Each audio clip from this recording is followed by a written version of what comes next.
자, 오늘 말씀 시편 1편 말씀입니다. 자, 오늘 시편 1편 우리가 읽겠습니다. 올 한 해는 이제 매월 첫 주 말씀으로 시편 강의를 시작을 하기로 이미 이제 몇 편의 시편들이 여러분에게 소개가 되었습니다만은 다시 새롭게 이제 1편을 시작으로 해서 나머지 시편들을 차례로 다루어 나가는 시간을 이제 매월 첫 주에 갖도록 하겠습니다. 시편의 말씀들은 우리에게 아주 익숙한 말씀이죠. 예수님께서도 시편의 말씀을 자주 인용을 하셨고 그의 사도들도 즐겨이 이 시편을 사용했습니다. 뿐만 아니라 시편은 우리가 잘 아는 대로 구약의 백성들이 여호와 하나님께 경배하고 예배할 때 하나님의 영광을 찬미하고 경배의 목적으로 항상 이 시편을 낭독하거나 노래했다라고 하는 사실을 우리가 잘 알고 있습니다. 바로 이러한 전통을 따라서 개혁교회가 시편을 예배를 위한 가장 적합한 찬송으로 생각을 했기 때문에 여러 곳에서 시편 찬송이 작사 내지는 작곡이 되어서 교회 안에 불려져 왔다고 하는 것입니다. 우리도 이런 같은 정신을 쫓아서 가능하다면 우리 형편에 맞게 경배 찬송으로 시편송을 사용하는 것이 좋겠다 이렇게 생각을 합니다. 그래서 그동안 몇 편의 시편을 소개를 해드렸는데 앞으로는 조금 더 확대해서 계속해서 시편송을 소개해서 예배송으로 잘 정착할 수 있도록 하면 좋겠다 이렇게 생각을 가지고 있습니다.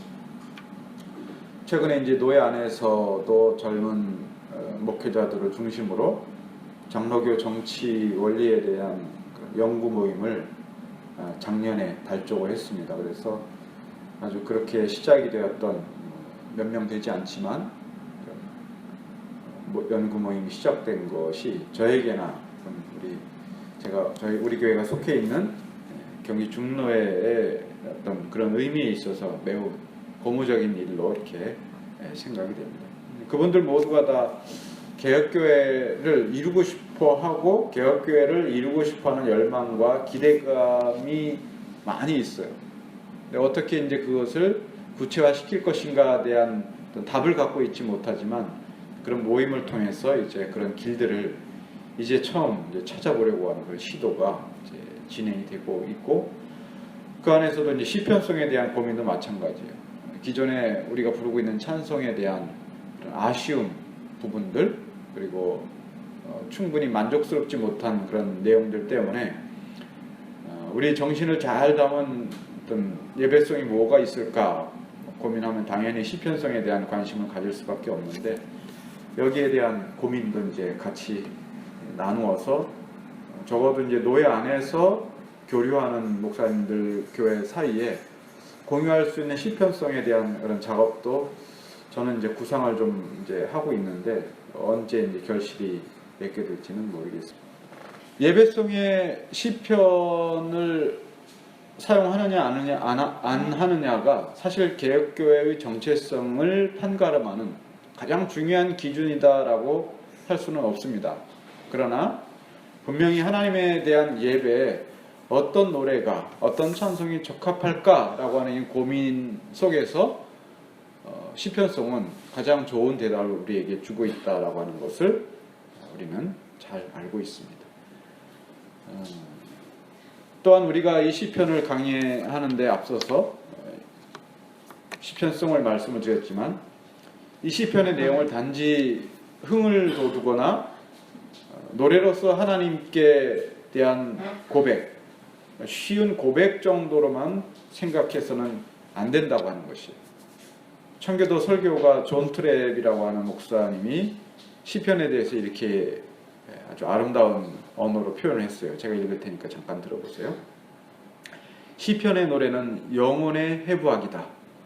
율법의 전형이며 복음의 새긴 목록이다.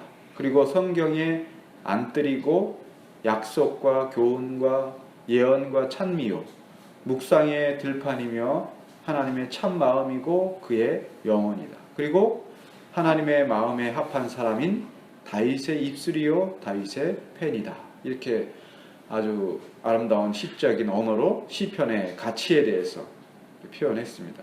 이 시편의 말씀을 격찬에 않는 종교 개혁자들의 대부분이 이 시편에 대한 높은 그 가치를 찬양했던 그런 글들이 수없이 많은 것을 보면, 시편은 단순히 노래를 위해서 존재하거나 어떤 가벼운 하나님에 대한 고백이나 찬송의 정도에 그치지 않고 복음의 아주 핵심을 노래로서 표현했던, 하나님의 영광에 대해서 노래로서 아름답게 표현했던 그런 계시의 어떤 가장 아름다운 부분 중에 하나다라고 생각할 수가 있겠죠.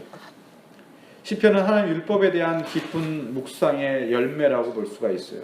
시편의 선지자들은 그들의 온 마음을 하늘의 지혜를 알기 위해서 쏟아내는 그런 아주 대단한 열정을 가지고 있었던 사람이에요. 평상시에도 하나님의 말씀을 흥얼거리고 묵상하고 기억하고 말해야 되는 만큼 그들은 율법에 대해서, 다시 말해 하나님 말씀에 대해서 주체할 수 없는 그런 열정을 가지고 있던 사람들이 남겨놓은 글들이 시편이다라고 볼 수가 있어요. 선진들의 입술을 통해서 나온 그 시편은 자신들의 온 생애를 하나님과 교제하는 기쁨으로 가득 채우고자 했던 그런 흔적이고, 또 하나님과 함께 영원히 거하기를 간절히 소망했던 그런 사람들의 입술을 통해서 흘러나온 하나님의 심장과도 같은 그런 글이다라고 말할 수가 있어요. 그리고 한편으로는 세상에서 승승장구하는 악인들이 마지막에 가서는 완전히 비참한 종말을 맞이하게 될 것을 예언하는 그런 말씀도 담겨져 있습니다. 그렇게 함으로써 이 시편의 말씀들이 후대의 모든 하나님의 백성들이 어떤 상황에서도 낙심하지 말도록 강하게 붙드시는 하나님의 오른팔과 같은 역할을 하고 있다는 사실, 우리가 시편을 공부하는 그런 이유입니다. 매일 먹는 밥처럼, 매 순간 마시는 공기처럼 시편의 말씀이 여러분들의 생활 깊숙이 스며들 수 있기를 기대하면서 이제 첫 번째 시편의 말씀을 살펴보도록 하겠습니다. 시편 1편, 이 첫 시작은 우리들에게 너무나 잘 알려진 말씀이고 너무나 익숙한 운율처럼 우리가 다가오고 있습니다. 우리가 시편 1편, 시편송을 계속 불러왔기 때문에 아마도 시편 1편 내용은 거의 머릿속에 그대로 이렇게 기억되고 있지 않을까 생각이 들어요. 노래로 이렇게 부르면 다 암송할 수 있을 만큼의 1편의 내용은 아마 다 기억될 수 있겠죠. 하나님께서는 이 150편이나 되는 이 시편의 긴 말씀에 들어가기에 앞서서 마치 그 입구처럼, 그 문처럼 이 시편을 제일 앞에 두셨다는 사실을 기억해야 됩니다. 그리고 이 시편은 아주 강력한 두 가지 대조가 있죠. 바로 복 있는 사람과 악인이라고 하는 이 두 구도 속에서 보여주는 것은 이 세상에는 두 종류의 사람이 존재한다라고 하는 것을 상징적으로 보여주고 있습니다. 복 있는 사람과 악인이라는 이 두 종류의 사람은 근원적으로 하나님께 선택받은 사람과 하나님으로부터 버려진 사람이다 라고 하는 점에서 출발하고 있습니다. 그리고 이 땅에 사는 동안에 그 둘 사이에 구별이 일어나는데, 그 구별의 핵심 가운데 가장 큰 핵심은 바로 2절에 나오는 말씀이에요. 그 둘을 갈라놓는 가장 핵심적인 구별의 내용은 바로 하나님의 율법입니다. 그래서 두 종류의 사람, 복 있는 사람과 악인이라고 하는 이 두 종류의 사람의 아주 강력한 둘 사이의 구별은, 달리 말하자면 하나님의 율법을 즐거워하는 사람과 하나님의 율법을 즐거워하지 않는 사람이다 라고 하는 이 두 종류의 사람이라는 말로 다시 설명할 수가 있습니다. 이것은 태초로부터 마지막 종말에 이르기까지 모든 선택자들과 유기자들 사이에 궁극적으로 갈라서게 되는 지점이 바로 하나님의 율법을 즐거워하는가 아니면 그렇지 않은가라고 하는 지점이에요. 그럼에도 불구하고 하나님의 율법을 즐거워하는 것은, 하나님의 율법을 즐거워하는 그 일에는 언제나 하나님의 은혜가 먼저 앞서게 되는 것이고, 그로 말미암아 마지막까지 의인의 길로 인정받게 되는 것도 하나님의 은혜의 역사다라고 하는 사실을 오늘 시편 1편에서 읽어볼 때, 하나님의 역사는 은혜로 시작해서 은혜로 끝을 맺는다라고 말할 수가 있습니다. 너무나 익숙한 말씀이기 때문에 강조된 부분만 들어서 말씀을 전하도록 하겠습니다. 시편 1편은 두 개의 교훈으로 장식이 되어 있습니다. 복 있는 사람의 행실이 무엇인가 라고 하는 것과 악인의 결말은 어떠한 것인가 라고 하는 두 부분입니다. 오늘 우리는 복 있는 사람의 행실, 복이 무엇인가 라고 하는 것에 집중적으로 살펴보도록 하겠습니다. 첫째로 복 있는 사람에 관해서, 먼저 다윗은, 이 시편 1편은 다윗의 저작으로 알려져 있습니다. 다윗은 복 있는 사람이다 라고 첫 표현을 시작을 했어요. 이 표현을 우리가 주목해 볼 필요가 있어요.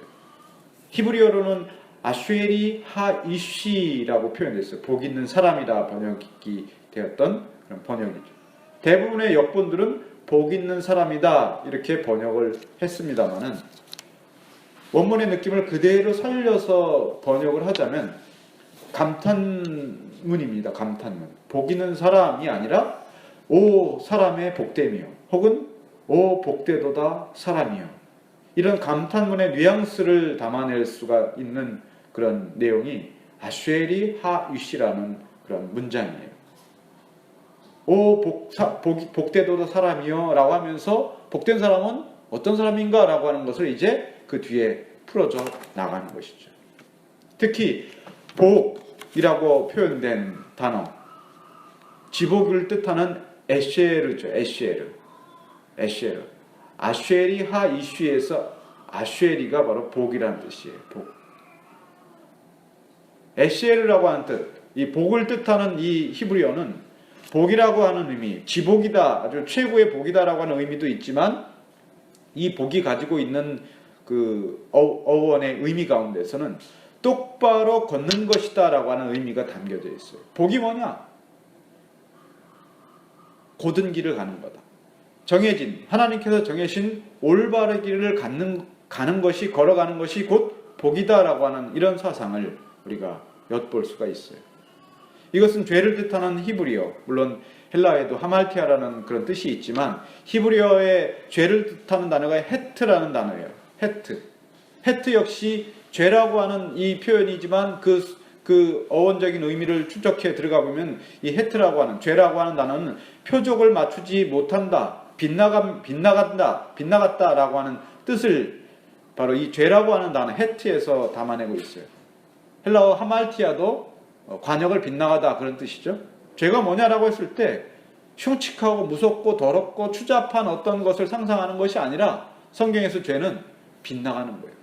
말하자면 복이 무엇이냐라고 했을 때 정해진, 하나님께서 가라고 정해진 그 올바른 길을 똑바로 걷는 것이 복이라면은, 죄는 뭐냐? 그 길에서 벗어나는 것이다. 표적을 맞추지 못하는 것이다. 빗나가는 것이다 라고 하는 것을 봤을 때 성경이 얼마나 일관되게 복과 죄라고 하는 것을 설명해 나가고 있는지를 잘 알 수가 있습니다. 그래서 다윗이 여기서 복 있는 사람, 오 복되도다 사람이요 라고 했을 때 그 복의 의미가 가지는 상징성, 빗나가는 것이다, 잘못 가는 길이다, 똑바로 표적을 맞추지 못하는 것이다 라고 하는 이런 상징성에 대해서 그것이 무슨 의미인가 우리가 충분히 생각할 수 있습니다.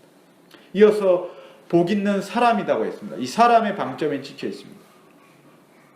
다윗이 이 사람이다라고, 복 있는 오 복되도다 사람이요 라고 했을 때 그 사람이라고 하는 단어에 무게중심이 더 있습니다.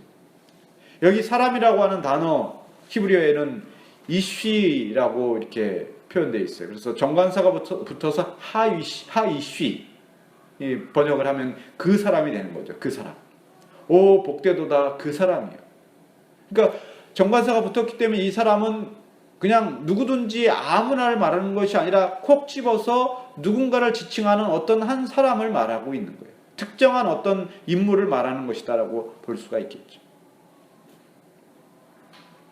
사람을 뜻하는 히브리어 단어가 여러 가지가 있죠. 여러분 제일 잘 아시는 사람을 뜻하는 단어 아담이 있어요. 아담은 고유명사이면서 일반 명사예요. 사람으로 번역할 수 있는 아담이라는 단어가 있죠.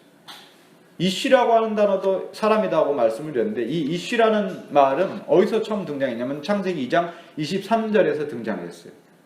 여자의 상대로서 혹은 여자의 동반자로서 남편으로서의 이쉬가 처음 사용이 됐어요. 아담에게서 그 갈빗대를 빼서 여자를 하나님께서 창조하셨을 때 사람에게서 여자를 만드셨다라고 하는 그런 표현 속에 바로 그때 사용된 사람은 그 이전까지는 아담이었는데, 사람에게서 여자를 취하셨다, 만드셨다라고 하셨을 때 그 사람은 바로 이쉬라고 하는 단어가 거기에 사용이 처음으로 됐어요. 그러니까 이 이쉬라고 표현된 이 사람은 어떤 독립적인 존재로서 독립적으로 사용되기보다는 항상 상호적인 관계성을 포함하는 그런 성격으로서의 사람을 항상 상징하고 있다는 사실을 우리가 알 수가 있어요. 비록 인간의 연약한 몸을 가진 존재이지만 사람이 동반자인 여자를 위해서 자신의 지위와 본성과 속성과 더 나아가서는 자기의 생명까지도 함께 나누어 가지는 그런 헌신적인 관계성을 가진 상대를 위해서 그런 헌신적인 의미에서의 이쉬를 여기 단어가, 이 사람이라는 단어가 담아 있다고 하는 것이죠.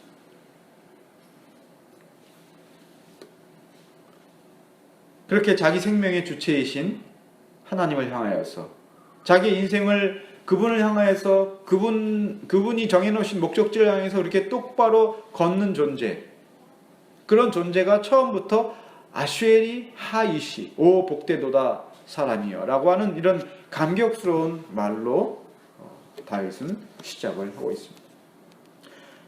그러나 선지자는 이러한 사람에 대해서 그저 감탄만 하고 있지 않습니다. 왜냐하면 바로 그러한 복된 사람,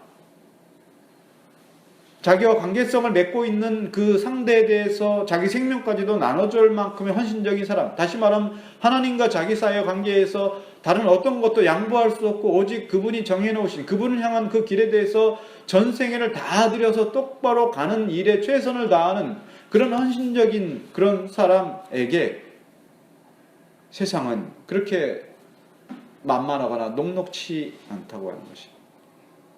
세상은 이처럼 복된 사람이 마음 놓고 쉽게 그리고 편히 살아갈 수 있을 만큼 그렇게 순전하지 않기 때문에 그렇습니다. 자신의 마음을 지키고 자기가 가는 길에서 조금도 흐트러뜨리지 않고 똑바로 걷는 일이 얼마나 불가능하리만큼 힘든 일인지를 말해주고 있습니다. 그래서 복 있는 사람에 대해서 세 단계로 설명을 하고 있습니다.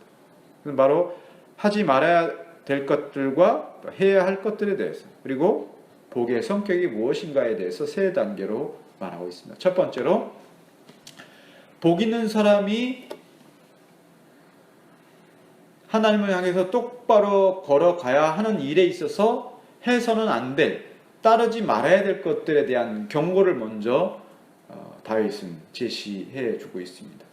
먼저 하지 말아야 될 행실들 세 가지를 말합니다. 첫째는 악인들의 꾀를 따르지 않는 것이다 이렇게 말했어요. 두 번째는 죄인들의 길에 서지 않는다. 세 번째는 오만한 자의 자리에 앉지 않는 것이다 이렇게 말했습니다. 간략하게 이 세 부분을 살펴보도록 하겠습니다. 첫 번째, 악인들의 꾀를 따르지 않는 것을 제일 처음에 부었습니다. 악인들의 꾀는 악인들의 충고 의논입니다.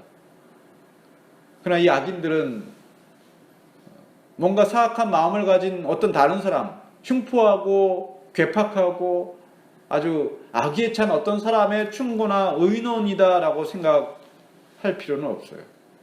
악인들의 꾀는 자기 마음에 있는 것입니다. 자기 마음의 부패성과 죄성이 결국은 악인들의 꾀라는 말로 자기 안에서 일하고 있고 영향력을 베풀고 있다고 하는 사실들을 기억해야 되는 것이죠. 악인들의 꾀라고 했을 때 그것은 아직 공공연하게 드러난 어떤 악행이 있는 것이 아니라 그 자신의 마음속에서 일어나는, 의지를 작동하게 하고 아직 생각 속에 머물러 있는, 그래서 언제든 기회만 포착하면 밖으로 튀어나올 준비가 되어 있는 그런 죄성을 바로 악인들의 꾀라는 말로 표현해 내고 있다고 하는 것입니다. 포악한 범죄자의 악행은 어느 특이한 괴물 같은 존재이기 때문에 그런 행위를 하는 것이 아닙니다. 다만 자신의 부패한 마음 속에 바로 악인의 꾀가 기회를 만나서 밖으로 흘러나왔을 뿐이다 라고 하는 사실. 그래서 누구든지 그런 계기만 주어지기만 한다면 서슴없이 그 꾀가, 여러분 마음의 꾀가 밖으로 드러나서 악행으로 결실을 맺게 된다고 하는 것입니다. 이것은 구분길입니다. 복 있는 사람이 가야 할 길은 똑바로 나아가는 길이죠. 정도로 가는 길입니다. 정도의 길은 진리의 길입니다. 정도의 길은 생명의 길이다라고 할 수 있어요. 이 세상에서 우리에게 생명의 길로 제시된 것이 무엇이 있습니까? 그건 그리스도 외에 아무것도 없다고 성경이 반복해서 우리에게 가르치고 있습니다. 두 번째로 복 있는 사람이 경계해야 될 태도는 죄인들의 길에 서지 말라라고 합니다. 여기 길을 뜻하는 히브리어 데레크는 태도나 습관이라는 뜻을 포함합니다. 죄인들의 길은 무엇일까요? 죄인들의 길이다라고 하는 것은 앞서서 찾아봤던 단어 중에서 죄라고 하는 단어를 헤트라고 했어요. 표적을 맞추지 못한다, 빗나갔다. 죄라는 단어를 히브리어로 헤트라고 했어요. 여기 죄인들은 바로 그 죄와 같은 어근을 가지는 형용사 하타가 사용됐어요. 하타.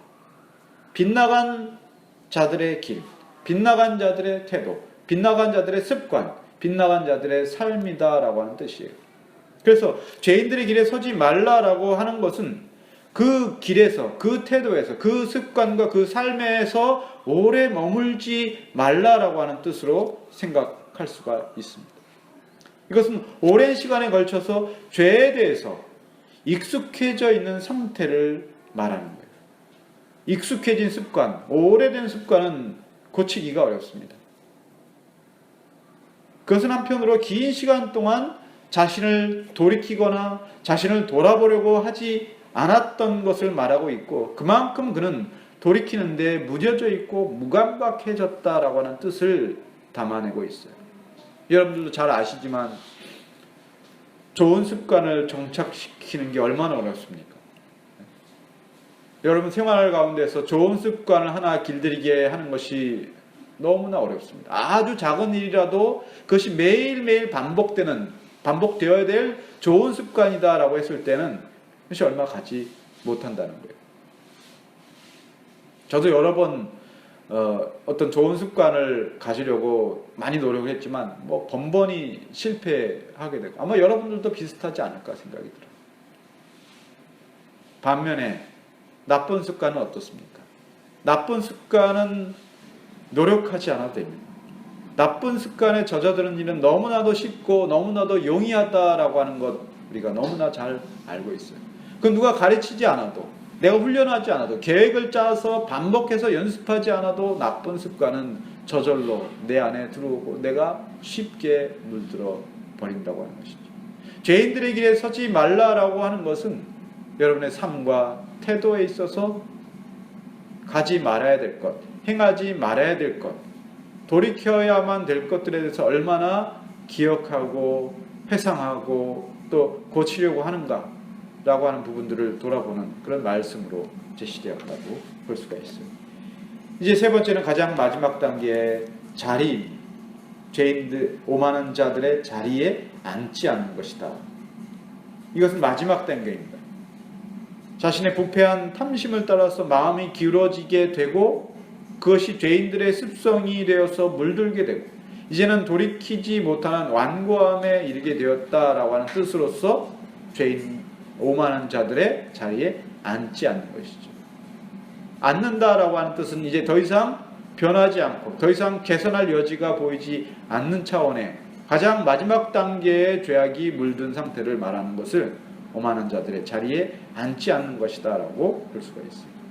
복 있는 사람들이 경계해야 될 바로 이 세 가지를 말한 다음에 이제 그럼 복 있는 사람이 해야 할 것들에 대해서 말하고 있습니다. 더 적극적인 차원에서 복 있는 자의 삶의 태도가 무엇인지를 말하고 있어요. 우린 여기서 다윗이 특별히 그것은 즐거워하는 것이다 라고 말하는 것에 주목해야 됩니다. 앞에서 모든 즐거움과 쾌락을 버리라 라고 우리가 교훈을 받았다면 여기서는 반대로 즐거워하라 라고 명령하고 있어요. 무엇을 즐거워해야 됩니까? 여호와의 율법을 즐거워하라고 말하고 있습니다. 이것은 이 땅에서 우리의 삶이 각각 자기의 판단이나 자기의 선호하는 것이나 자기의 생각을 따르는 것이 아니라 우리의 모든 삶의 경건의 표준은 오직 말씀뿐이고 말씀에 의해서 우리 삶이 교정을 받으며 말씀 속에서 우리가 참된 위로와 행복을 얻을 수 있다라고 하는 것을 말하고 있습니다. 그리고 그 즐거움은 주야로 묵상하는 데 있다라고 말합니다. 읽고 들음으로써 신앙의 내용과 체계를 세우는 일이죠. 여러분들이 즐거워하는 일은 무엇일까요? 하나님의 말씀을 읽고 듣고 배우고 공부하는 것이 즐거우신가요? 즐겁다는 것은 무엇일까요? 공부하는 것이 너무 좋다, 정말 즐겁고 행복하다 이렇게 생각하는 사람들은 아마 거의 없을 거라고 생각이 돼요. 하나님 말씀도 어떤 의미에서는 우리가 공부해야 된다라고 하는 과중한 어떤 과제를 받는다면 결코 그것은 즐거운 일이 될 수 없을 것입니다. 그것이 내 삶에서 내 삶을 얼마나 지배하고 있고 내 생각과 내 마음을 얼마나 지배하고 있는지, 그래서 그 지배를 따라 순종하고 따라가는 것이 내 삶에 얼마나 의미가 밝혀지고 또 가치를 느끼게 되는지라고 하는 것이 어떤 의미에서는 즐거움의 한 단면이다라고 볼 수가 있어요. 여호와의 율법은 사실상 우리의 이성과 우리의 본성에 반대되는 것입니다. 하나님의 율법은요, 우리의 양심에 거스르는 것이에요. 그래서 본질적으로 우리는 하나님의 율법을, 말씀을 좋아할 수가 없어요. 왜냐하면 그 말씀에 깊숙이 들어가면 들어갈수록 내 양심의 소리는 더 선명해지고 내 부끄러움과 내 부족함과 내 연약함이 더 드러나기 때문에 율법은 우리 양심에, 우리 본성에 벗어나는 것입니다. 내 양심에 거스리는 것으로서의 하나님의 율법을 그럼 어떻게 즐거워할 수 있을까요? 하나님의 율법의 핵심에 다가가면 다가갈수록 내 벌거벗은 모습이 드러나고 내 양심의 취약한 것들이 다 드러나게 되었을 때 우리는 그 지점에서 바로 그 여호와의 율법이 주는 그런 파라독스죠. 우리에게 죄를 완전하게 드러내고 노출시킴으로써 이제 그 죄에서 우리가 어떻게 벗어날 수 있을까라고 하는 그 구원의 길을 제시하는 것이 바로 여호와 율법의 다른 한 측면입니다. 그러니까 그리스도는 율법의 완성이라고 했습니다. 우리는 율법을 바라보면서 그것이 내 양심을 찌르고 내 죄를 낱낱이 드러내는 그 아주 철저하게 드러내는 그 노출을 경험하면서 동시에 그리스도가 그런 모든 율법의 정죄를 해방시켜 줄 분이다라고 하는 것을 발견하게 함으로써 우리는 나의 부족함 속에 그리스도의 충만함을 느끼게 되고 그것이 우리 삶의 즐거움과 가치가 될 수 있다는 말씀으로 받아들일 수가 있습니다. 이제 세 번째로 복의 성격은 무엇인가? 다윗은 그러한 복들이 무엇인가를 나무의 비유로 설명을 하고 있습니다. 세 가지를 말합니다. 첫째는 시냇가에 심겨진 나무라. 둘째는 시절을 쫓아 또 철을 따라 열매를 맺는다. 세 번째는 그 잎사귀가 마르지 않는 복이다라고 말합니다. 첫 번째, 시냇가에 심겨진 나무. 시냇가에 심겨진 나무는 언제나 생기와 부요함을 유지하는 상태에 놓여 있습니다. 이것은 신자들이 세상에서 항상 번성하게 되리라라고 하는 약속을 뜻하지는 않습니다. 영적인 부요함을 말하고 있습니다. 에스겔서 3장 31장 3절에 물들이 그것을 기르며 깊은 물이 그것을 자라게 하며 강들이 그 심긴 곳을 둘러 흐르며 보의 물이 들의 모든 나무에까지 미치매라고 합니다. 물은 하나님의 은총을 상징하는 것입니다. 에스겔 선지자는 물들이 나무를 기른다라고 표현하고 있습니다. 물들이 나무를 자라게 한다라고까지 말하고 있습니다. 오늘 시편에서 다윗은 시편에서 복 있는 사람은 심겨진 나무다라고 했습니다. 물가에 심겨진 나무다라고 했습니다. 이것은 복이라고 하는 것이 처음부터 우리에게서 출발했고 우리에게서 나온 것이고 우리에 의해서 만들어진 것이 아니라 바로 하나님에 의해서 심겨진 것, 즉 하나님의 은혜로 말미암은 것이다 라고 하는 것을 우리에게 말해주고 있습니다. 그리고 시냇가에 심겨진 나무는 그리스도를 머리로 하는 몸으로서의 교회를 말하고 있습니다. 모든 신자들은 그리스도의 몸입니다. 다른 말로는 그리스도에게 접붙여진 가지다라고 성경이 말하고 있습니다. 아가서 4장 16절에 너는 동산의 샘이요 생수의 우물이요 레바논으로부터 흐르는 시내로구나 라고 그리스도를 묘사했습니다. 성령으로 말미암은 중생과 위로의 은총을 영원히 공급받기 위해서는 그리스도라고 하는 그런 시냇가에 심겨져야만 한다라고 말하고 있습니다. 바로 이것이 우리가 받게 될 복의 성격입니다. 우리가 중생함으로써 우리는 본질적으로 영적으로 그리스도와 완전히 연합되어 있는 사람입니다. 비록 여러분들의 육체와 여러분의 마음과 정신이 부패한 속성을 그대로 간직하고 있고 부패한 삶을 그대로 드러내고 있지만 그럼에도 불구하고 여러분들은 완전히 멸망할 수 없는, 완전히 버림받을 수 없는 하나님의 선택자로서 그리스도라고 하는 시냇가에 심겨진 나무다라고 천사를 보내고 있습니다. 두 번째로 철을 따라 열매를 맺는다라고 했어요. 이 말은 제철에 열매를 맺는다라고 하는 말이에요. 늘 열매를 풍성한 곳이다라고 하는 말입니다. 철을 따른다라고 하는 것은 신자들이 기회를 잘 판단하고 포착해야 된다는 뜻도 담아내고 있습니다. 개인의 인생에 있어서 자신에게 맡겨진 소명과 삶의 형태가 어떠해야 할지에 대해서 늘 기회를 잘 붙잡아야 합니다. 그러기 위해서는 평상시에 주님의 뜻에 대해서 늘 잘 배우고 살펴야 한다는 것이죠. 나이가 어렸을 때, 청소년의 시기에, 청년의 때, 이제 장년에 이르고 또 노년에 이를 때 각각 하나님께서는 그 연령에 따라서 그 살아가는 방식과 환경에 따라서 어떻게 열매를 맺을 것인가 라고 하는 것들을 말씀해 주고 있습니다. 마지막으로 다윗은 그 잎사귀가 마르지 않는 것이 세 번째 축복의 복의 내용이다 라고 말하고 있습니다. 이것은 하나님 앞에서 늘 성실함과 인내를 가리키는 말씀입니다.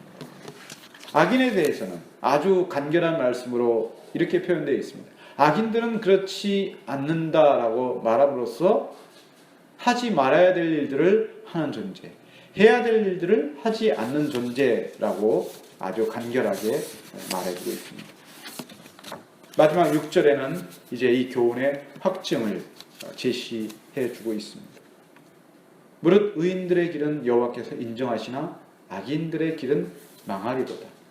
마지막 6절에 있는 복 있는 자와 악인의 결과가 무엇인가를 세 가지로 확증하고 있습니다. 첫째는 비록 이 세상에 죄를 짓지 않고 사는 사람은 아무도 없을지라도 복 있는 사람은 믿음으로 의롭게 된 자고 믿음의 열매를 맺을 것이고 하나님 말씀의 지도에 순종하는 자를 여기서는 의인이다라고 부릅니다. 우리 모두는 믿음 안에서 의인이다라고 볼 수가 있습니다. 두 번째는 경건한 사람들이다라고 할지라도 그 삶에 있어서는 불완전하고 실패한 것처럼 보일 수가 있습니다. 그럼에도 끝까지 그 길을 지키기로 노력하며 성실함을 잃지 않을 때 하나님께서는 그를 인정하신다라고 말씀하고 있습니다. 말씀을 처음 시작할 때 하나님께서 은혜로 시작하시고 은혜로 맺으신다라고 하는 말씀을 드렸습니다. 우리는 우리 노력을 가지고 우리 노력을 통해서 우리 수고와 헌신을 통해서 내 신앙과 내 믿음을 유지할 수 있을 거라고 생각하고 그렇게 노력을 합니다만 하나님은 당신의 은혜를 통해서 여러분들이 일하게 만들고 여러분이 헌신하게 만들고 여러분이 수고하게 만드신다는 거예요. 시냇가에 심겨진 나무다라고 하는 것은 심으신 분도 주님이시요 그 심으시고 물을 공급하시고 영양분을 공급하셔서 마침내 열매를 맺게 하시는 분도 하나님이시다라고 한다면은 우리가 하는 일은 하나님으로부터 나온 것이고 하나님에 의해서 만들어진 것이고 하나님을 통하여서 맺어진 것이다라고 했을 때 우리가 주님 앞에서 우리의 자랑할 것이 아무것도 없다고 하는 것을 생각해야 되는 것입니다. 마지막 세 번째로 반대로 스스로 만족하며 자신이 인생의 주인인 것처럼 살아가는 자들은 그들의 마지막은 망하게 될 것이다 라고 악인에 대해서 정죄하고 있습니다. 말씀을 정리하도록 하겠습니다. 이제 오늘 우리는 우리 인생을 복되게 하며 복 있는 사람의 삶이 사라져가는 그 비결이 어디에 있는지를 다윗의 시편을 통해서 잘 깨닫고 헤아릴 수 있기를 바랍니다. 고든 길이 무엇일까? 주님께서 세우신 길을 따라가야 한다는 것은 어떤 삶일까? 생각해야 되는 것입니다. 항상 그분과 함께 그분 안에 심겨진 나무처럼 우리의 삶의 모든 자양분과 필요한 것들을 다 그분으로부터 공급받을 수 있다라고 하는 이 의미가 내 삶에서 어떻게 이해되고 적용될 수 있을까를 우리는 생각해야 되는 것입니다. 여러분의 손과 발을 사용해서 여러분의 수고와 땀방울을 사용해서 양식을 얻으며 삶이 유지가 되지만 한순간에 그런 모든 것들이 다 사라져버릴 수 있다라고 하는 것을 전제했을 때 오늘 우리가 한 끼의 밥을 먹고 사랑하는 사람과 같이 한 자리에 있을 수 있고 사랑하는 사람들과 함께 교제하며 살아가는 그 삶의 그 순간 그 현장은 하나님의 놀라운 역사적 현장이다라고 하는 이런 고백을 우리가 할 수 있어야 된다고 하는 것이죠. 먹고 마시며 입는 가시적인 필수품들이 어째서 주님으로부터 오는 것이다 라고 생각하는지를 우리 삶을 통해서 배우고 발견하도록 노력해야 됩니다. 더불어 나쁜 습관에 물들지 않도록 해야 됩니다. 경건을 위해서 더 좋은 습관을 들이도록 노력해야 됩니다. 하나님께서 내게 그러한 일들이 가능하도록 은혜와 힘을 주시라고 기도해야 되는 것입니다. 물론 우리는 완벽한 모습으로 완벽한 하나님의 백성으로 성도들로 살아갈 수 없습니다. 그러나 완벽하지는 못할지라도 올 한 해 우리 모든 삶과 여러분의 신앙적인 모든 형편 속에서 본문의 권면의 말씀처럼 복 있는 사람으로서 올 한 해 여러분들과 저가 모두 살아갈 수 있는 그런 삶이 될 수 있기를 진심으로 바라겠습니다. 하나님 아버지 감사합니다. 이제 2016년 첫 해를 시작하는 첫날의 예배를 모두 마쳤습니다.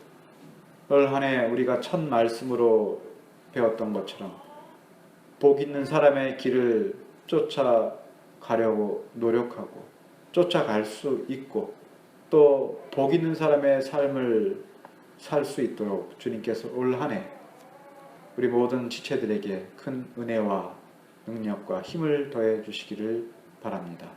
또한 주님께서 지시하시고 인도하시며 이끄시는 그 길을 가감없이 잘 순종하며 따라갈 수 있는 저희들 될 수 있도록 도와주시옵소서.